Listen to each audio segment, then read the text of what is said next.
Sa nakaraang kwento natin ay pinaalalahanan sila ni Guja na bago sila mapunta sa kung saan ang estasyon ng radyo ay kailangan muna nilang daanan ang mga kawatan na tumambang sa kanila nakaraan at nang marinig yun ni Haro ay labis naman siyang nagulat sapagkat hindi niya na gustong makasalamuha ang mga taong yun habang si Manok naman ay masayang masaya dahil makikita niya na naman ang magandang babaeng nagsabi na tutuparan ang kanyang kahilingan, at sa pagpapatuloy ng kwento. Tinanong naman agad ni Haro si Gujan na kung wala na bang ibang ruta para iwasan ang grupong yun.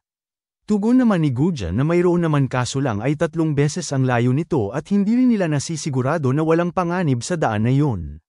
Napatanong naman si Huang Bam na kung ano na nga ba ang kanilang gagawin sa ganitong sitwasyon. Masayang sinabi naman ng babae na ayos lamang ito sa kanya hanggat hindi siya ang lumalabas. Iminungkahi naman ni Gujan kay Haro na huwag na siyang mag-alala dahil ang mga yun ay mga mahihinang nilalang lamang at mayroon naman siyang plano.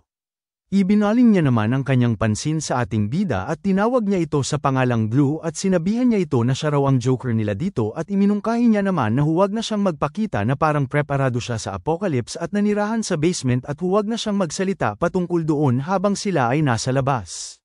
Sagot naman ni Blue sa kanya na sa tingin niya naman ay hindi yun mahalaga para sa kanya. Sumigaw naman ang babaeng maikli ang buhok at tinanong niya si Gujan na kung bakit ba siya nag-aastang isang pinuno at kung sino ba ang nagpahintulot sa kanya na maging isang boss. Tugon naman ni Gujan na sa kadahilanang siya ang pinakamatalino dito. Labis namang nagulat ang mga ito at galit na galit naman ang babaeng maikli ang buhok. Sinabi ng babaeng malaki ang kokomelo na gusto niya raw ang confident nito. Makalipas ang ilang oras ay nagsasanay na sa isang silid si Blue na mayroong patong-patong na 3 galon na mabibigat na may lamang tubig sa kanyang likuran habang siya ay nagpupush up gamit lamang ang isang kamay. Samantala si Guja naman ay nakatayo lamang sa pintuan na pinapanood ang ating bida. Tinanong niya ang ating bida na kung paano niya ba nakuha ang ganyang hubog ng katawan. Sagot naman ni Blue na sa kadahilanang nagsasanay na siya noong nasa basement pa lamang siya. Bahagyang napaisip naman si Gujan at sinabi niya na hindi nito nasagot ng mabuti dahil lalampasan niya na ang kakayahan ng isang karaniwang tao at mayroon din siyang skill. Patuloy pa rin sa pagsasanay si Blue at sinabi niya na dahil silang mga tao ay mga mahinang nilalang. Nagtatakang tanong naman sa kanya nito na kung ano ba talaga ang uri ng pagsasanay na kanyang ginagawa noon at kung ano ba ang ginagawa niya araw-araw noon. Iminungkahi naman ni Blue sa kanya na huwag niya na siyang kausapin dahil siya ay nagsasanay. Muli na naman siyang tinanong ni Gujan na kung paano niya ba nalaman ng pagkain upang mapalakas ang kanyang pangangatawan at dahil sa hindi makapag-concentrate si Blue ay bumigay naman ang mga galon ng tubig at tumigil siya sa kakaensayo. Galit niya namang sinabi na intensyon niyang pumunta at mag-ensayo dito sa sulok para walang istorbo sa kanya kaya paano niya siya nahanap. Sagot naman ni Gujan na sinundan niya ang kanyang liwanag at nang marinig yun ni Blue ay natigilan naman siya sa kanyang ginagawa at nagtatakang tanong niya na kung ano ba ang kanyang ibig na sabihin. Ipinaliwanag niya naman na nagagawa niya nang makita ito simula noong araw na yun, nakikita niya na ito na nagmumula sa halimaw at tao. Kaya niya siya nahanap dito dahil nakikita niya rin ang sa kanya. Sinabi naman ni Blue na malamang ay isa yung tinatawag na life energy at ito ang tawag ng kanyang ama dito. Nagtataka naman si Gujan kaya niya tinanong si Blue na kung paano ba nalaman ng kanyang ama ang patungkol dito. Dagdag niya pa na hindi niya naiintindihan ng kanyang ama dahil gumawa raw ito ng malaking bunker sa ilalim ng syudad at pinasailalim siya sa pagsasanay. Bagaman ay kagaya nga ng kanyang sinasabi na isa itong baliw kaya naman bahagya niya na itong naiintindihan. Sinabi naman ni Blue na noon ay hindi naman siya ganoon sa simula noong maliit pa siya. Mayroong panahon na nakaramdam siya ng pagmamahal mula sa kanyang ama at sinasabihan siya nito palagi na maghintay lamang siya dahil makakalabas rin siya di kalaunan. At pinapanatili siya nitong mayroong pangarap patungkol sa labas. Subalit dumating ang panahon na bigla na lang itong nag-iba at sinabi nito na hinding-hindi niya ito papupuntahin sa labas at magsisimula na sila sa paghahanda para sa paparating na apocalypse. Kaya sa oras na yun ay doon na siya nagrebelde laban sa kanyang ama.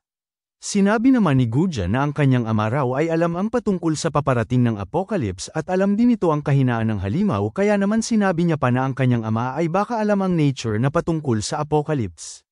Tugon naman ni Blue na baka alam niya ngunit hindi na siya maaaring magtanong pa. Mayroon namang napagtanto si Gujan at bigla niyang nilapitan mula sa likuran si Blue at seryoso niyang tinanong ito na kung sigurado ba siyang patay na nga ba talaga ang kanyang ama.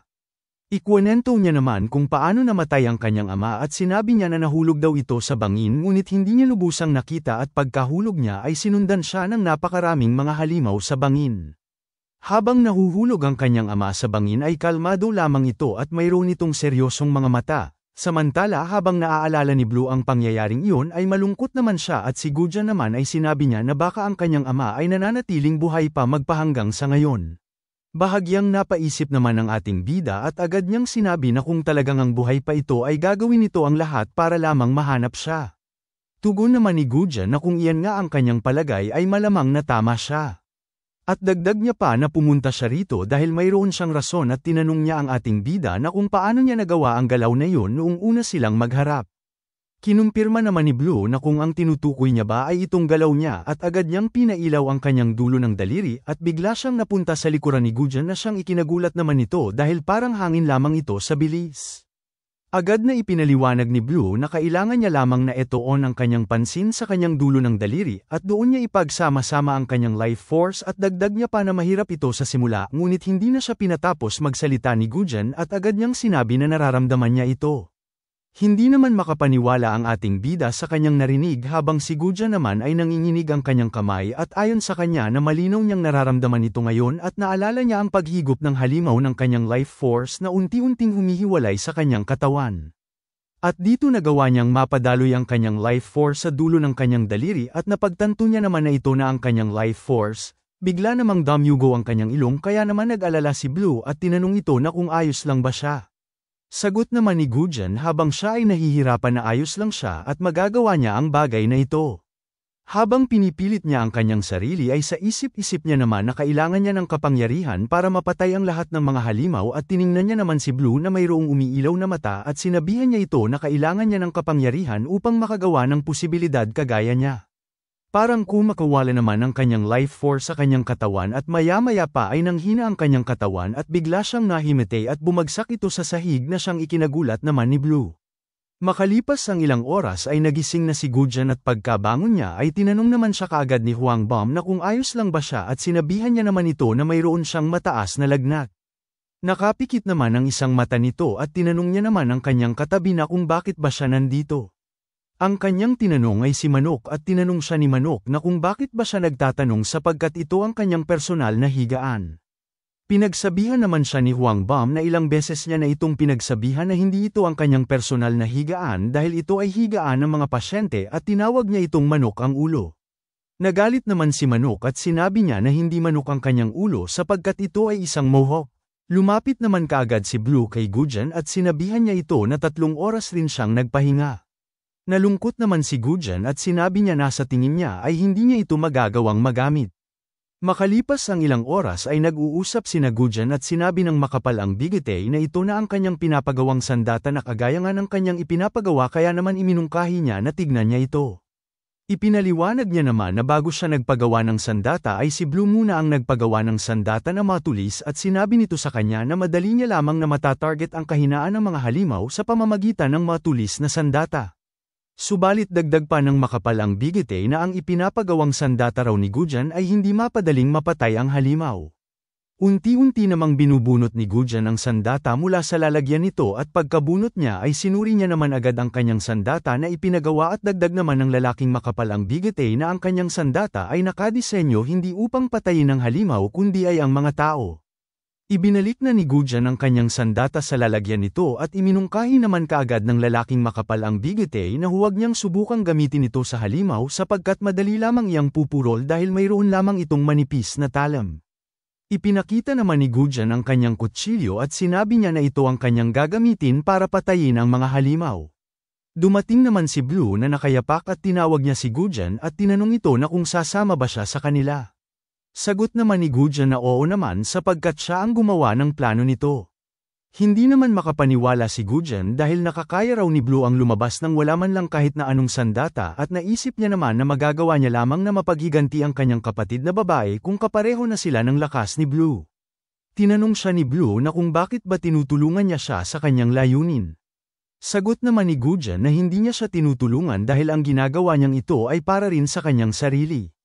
At dagdag niya na kung tutulungan niya ito ay baka marami pa siyang maaaring malaman patungkol sa mga halimaw. Tinanong niya naman si Blue na kung bakit ba siya nagsusugal ng kanyang buhay para lamang mahanap ang kanyang ina na hindi niya man lang nakita sa buong buhay niya. Sagot naman ni Blue na sa kadahilanang ito ang kanyang ina. Natigilan naman si Gujan at wala naman siyang naging tugon at bigla na lang dumating sina Haro at Manok at masayang-masaya naman silang binati ni Manok habang si Haro naman ay kinakabahan. Nagtatakang tanong naman sa kanila ni Blue na kung sasama ba talaga silang dalawa sa kanila.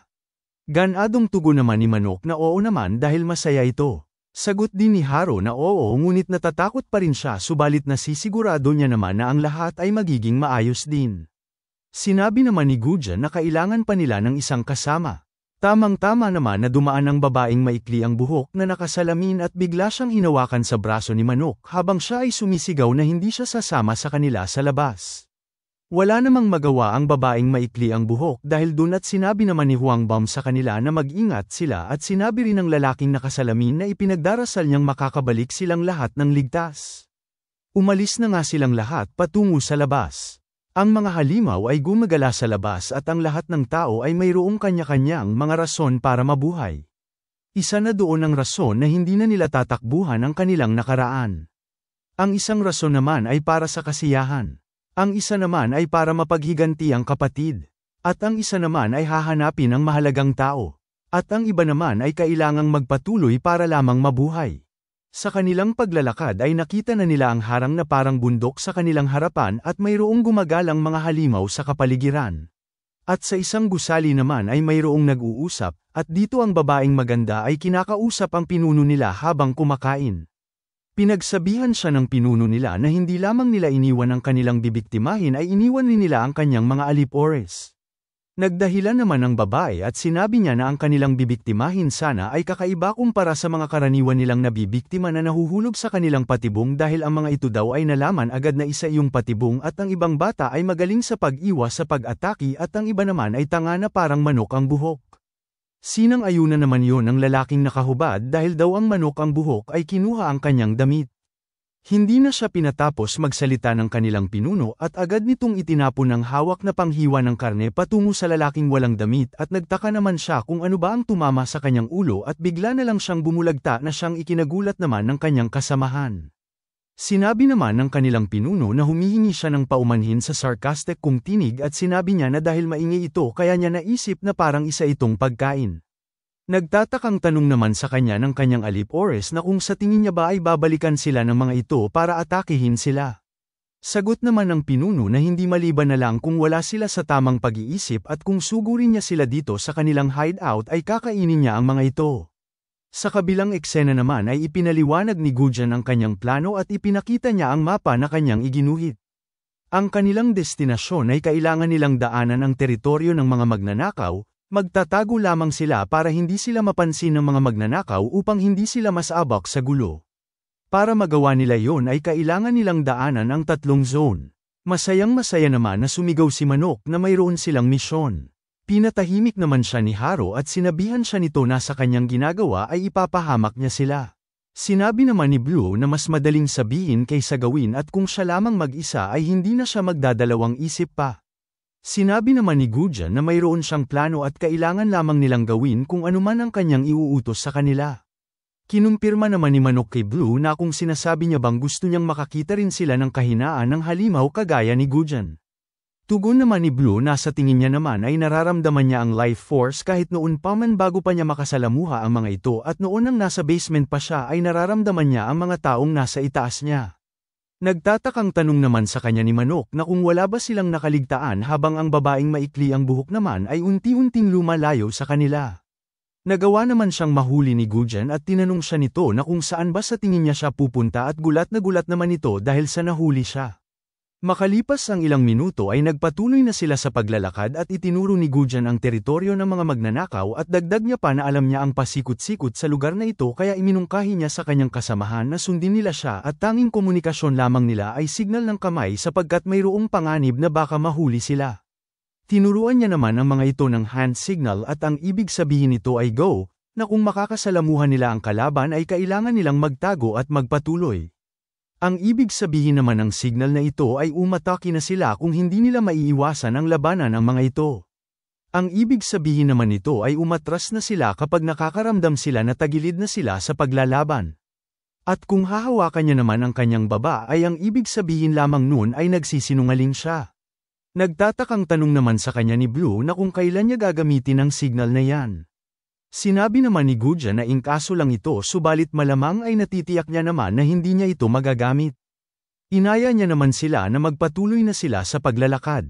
Habang naglalakbay na sila ay masayang-masaya naman na sinabi ni Manok na nasisigurado niya na ang lahat ay nasa maayos habang si Haru naman ay takot na takot at wala namang kari-ari aksyon ang ating bida. Dinadaanan nila ang daan na posibleng hindi nila makasalamuha ang ibang mga magnanakaw. Patuloy sila sa pagmasid sa paligid ng mga halimaw at ng mga ibang grupo. Maya-maya pa ay nakita nila ang isang lalaki at babae na nag-uusap habang sina Gujan at Blue naman ay nagtatago sa bato. Sinabi naman ng may buhok na kalbo sa likod ng ulo sa kanyang kasama na babae na nakakita siya ng isang box na parang iniwan ng kung sino sa likod ng building. Masayang-masaya naman ang babae dahil parang hindi pa nabubuksan ang kahon.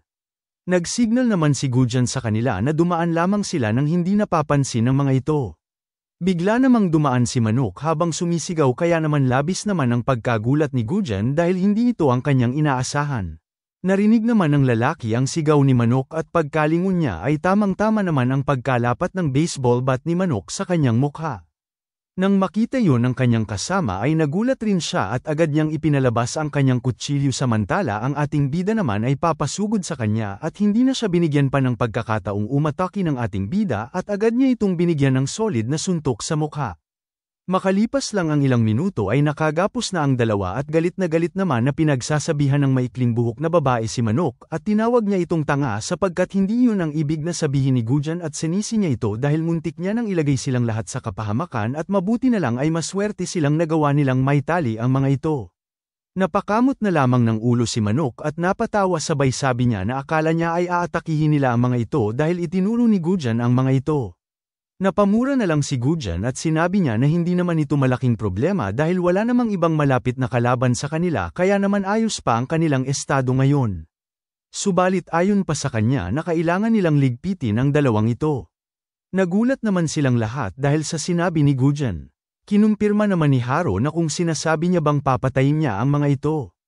Nilapitan naman agad ni Gujan ang dalawang bihag nila at nag-aakma na siyang saksakin ang mga ito at sa puntong palapit na ang kanyang sandata sa mga ito ay hinawa ka naman siya sa braso ni Blue.